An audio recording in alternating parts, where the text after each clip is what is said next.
Hey everybody, I'm Random Bystander here, and I love arcade games, but I can't play one right now. If only I could live through one vicariously, playing a visual novel of some kind, so I can keep the spirit of arcades alive. Ooh, that'll do.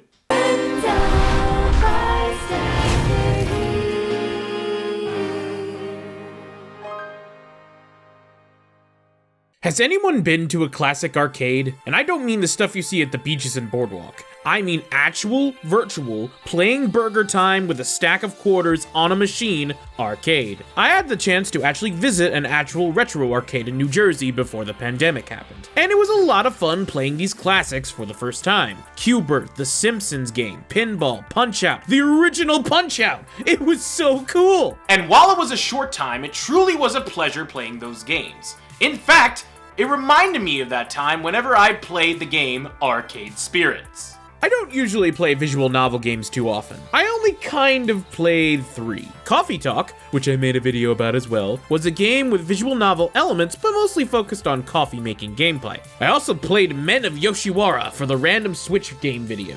That was uncomfortable. And the only other visual novel game I played was... Nevertheless, Arcade Spirits is a fantastic visual novel that I want to share with you. I actually found out about the indie title years ago when it was first on PC. I was actually watching one of my great streamer friends, Scarlett Hellion, play it for the first time, and it looked really interesting. A visual novel that takes place in an alternate timeline when the video game crash never happened and arcades remained mainstream. Even though my computer storage was scarce, I thought the game looked cool, and I would give it a shot if it ever had a console release, specifically on the Switch. The game, however, did get a Switch release in May. I played it on stream and it was a lot of fun. Additionally, the writers of the game stopped by during my streams and shared some of their experiences in writing the game. Now that I finished streaming the game on Twitch, which you can find the link to my Twitch in the description below, I want to show you why I enjoy this indie title and why I think you should give it a shot. Is this tale of love and quarters enough to get your joysticks moving? It is a romance after all. Let's find out. You start with the character creation. You can customize things like hair, eyes, and best of all, pronouns. Really cool. I made my character Rando Bystando, and he was ready for a new change in life. The visual novel starts off the year 20XX, in a universe where the arcade crash of the 80s never happened, and arcade machines reign supreme. Our protagonist is out of a job once again and has a bit of bad luck. In order to brighten our mood, our friend and roommate Juniper recommends we download an app. This phone app, Iris, becomes our virtual digital life coach. She aids us in our journey to get a job at the Funplex, an arcade where we meet a fun cast of characters we can interact with, learn about, and maybe even date. During our journey working at the arcade, we continue to learn what we want out of life and what our dream truly is. First off, the art looks wonderful. The art for each character is so detailed and creative, you can get a glimpse of their personality based on their design alone. Each person you meet is memorable and sticks out visually. The backgrounds look gorgeous as well, a sort of blurry scenery that really feels like you are back in the classic arcade. Your customizable character even shows up in the art as well, which is really cool. Granted, there are times where your character sorta sticks out more than they should based on how you customize them, but for the other 99.7% of the time, your character blends in flawlessly with the background. And it's just cool your customizable avatar shows up in general. However, the core of a visual novel is its writing, and honestly, I really like the writing a lot. A lot of times visual novels can fall into the trap of being hokey and even uncomfortable. However, Arcade Spirits never has this problem, and the writing is relatable and fantastic. The writing is engaging and descriptive. I never found any of the dialogue to be boring or repetitive, and I could tell the writers did their homework and had a passion for arcades and arcade history. At the same time, the writing is clever, and you are able to truly learn about all these characters you interact with. And at the same time, get really into the story. The story also can get really funny. Like, there were several moments in the game that made me legitimately laugh out loud. From Iris's constant ads about pizza bagels. You know that when you have pizza on a bagel, you can have pizza anytime? To humor ranging from witty to even absurd. Hamza shall provide you with his pants. There was never a point where I felt taken out of the story. It's really hard to craft any form of writing, especially in a video game where all you can rely on is the writing. But the makers of Arcade Spirits really went above and beyond, and you can tell they had a lot of fun writing the lines for each character and the main protagonist. It can be humorous, but also the writing's not afraid to have a more serious tone. I'm not gonna spoil anything, but the story does have a lot of twists and turns, and I was smiling and intrigued from beginning to end. Another cool thing about visual novels is that you can make choices throughout the game. And honestly, I thought a lot of the choices in Arcade Spirits were wonderful. Throughout your journey, you can make different choices reflecting different personality traits. Each one can bring off a different reaction depending on who you talk to. These types of personality responses include gutsy, silly, kindly, logically, and of course, basically. And yes, they all end in Y. Iris likes it that way. Now go eat her pizza bagels. The beauty of Arcade Spirits is that there are no wrong choices. If you want to do a response you think is funny or one that you're curious about, there's no repercussions for it. Arcade Spirits encourages experimentation and multiple playthroughs by making sure that you aren't locked out of any routes just from making one decision. Sure, the characters you interact with may or may not favor what you say, and saying something they would be happy with will increase their meter. But if you say one thing that they wouldn't like, it won't harm your playthrough. But you do want to get on their good side, as you not only want to get to know these characters, but date them as well, as there are many eligible bachelors and bachelorettes. And let's meet them all now. Take it away, Connor. Thanks, Random, and welcome to One Up Love, where we find the single folks that could be your player too. Let's meet our contestants. First is the Funplex mechanic, repairing arcade cabinets with love, care, and some amazing handiwork. She has a kind heart and loves retro games, and she certainly knows how to use her joysticks. Give it up for Naomi! Second is the Funplex accountant, making sure the business is always staying within the budget. He is logical, a realist, but has a heart as big as those abs. Give it up for Gavin! Do you like cosplay? Our third contestant does, working as a floor attendant and dressing up as the Funplex Flamingo, a character and costume they designed, by the way. They have a passion for cosplay and look fabulous doing it. Give it up for Ashley! This fourth contestant can really show you his moves. He is the Funplex's expert at the hit dance game Showtime Stage. His dance moves may be cool, but he is certainly hot, hot, hot!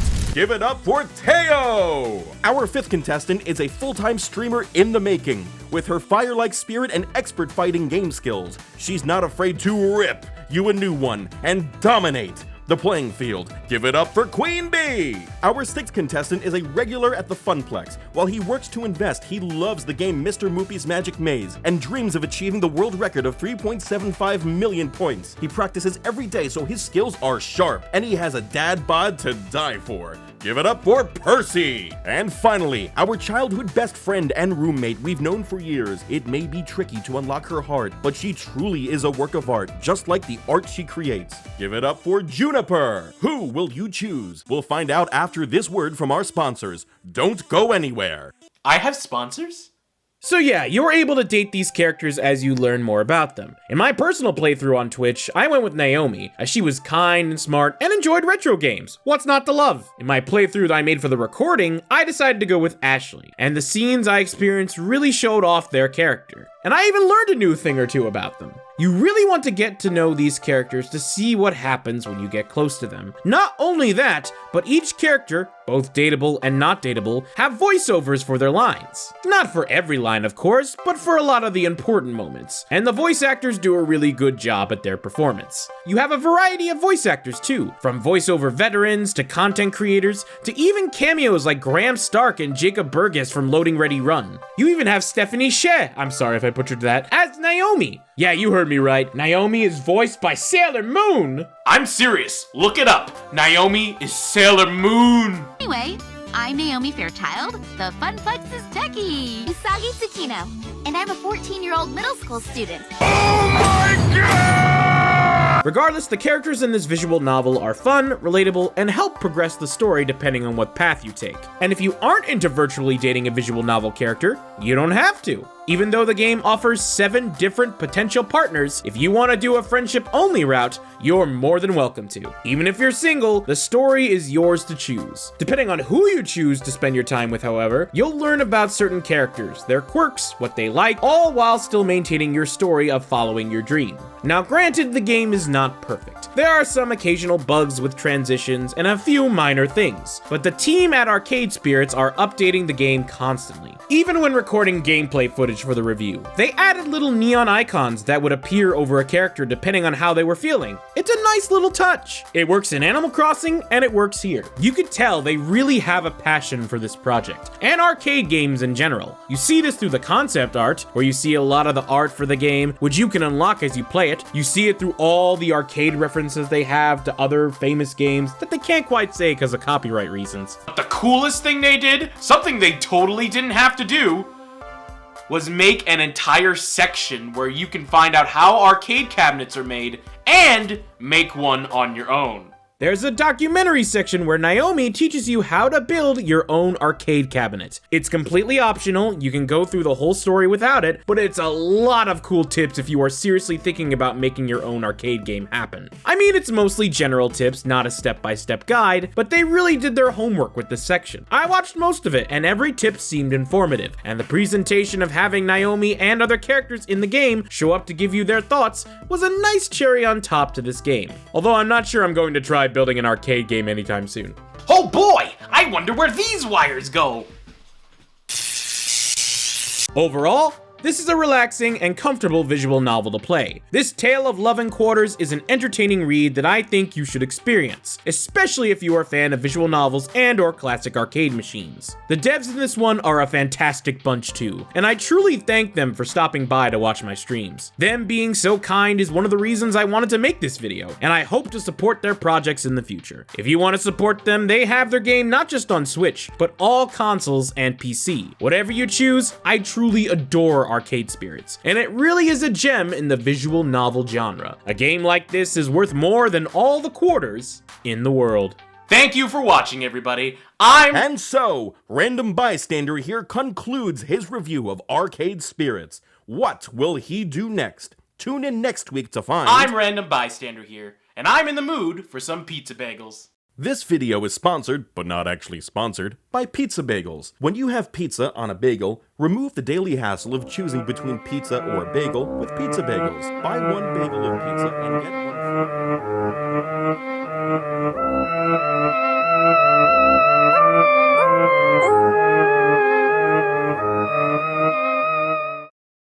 Hey everybody, I'm Random Bystander here, and thank you so much for watching this week's video. I really appreciate it. Special thanks to Voiceover Connor.Sheridan. I greatly appreciate your work. Guys, seriously, if you need some professional voiceovers, go check him out. He does a fantastic job. His links will be in the description below, so definitely go check him out.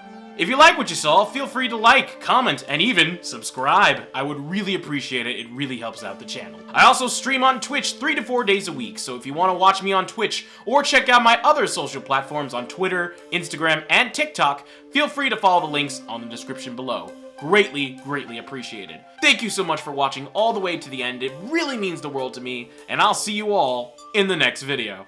Have a good night. When you have pizza on a bagel, remove the daily hassle of choosing between pizza or a bagel with Pizza Bagels. Buy one bagel of pizza and get one free. And by switching to Geico, you can save hundreds on car insurance daily. Millions of people switch every day. Wait, what? Oh, wrong commercial. Sorry. All right. Sorry about that. No, not Geico. Not Pizza Bagels either. We don't sponsor them. Or they don't sponsor us, whatever. All right, we're done.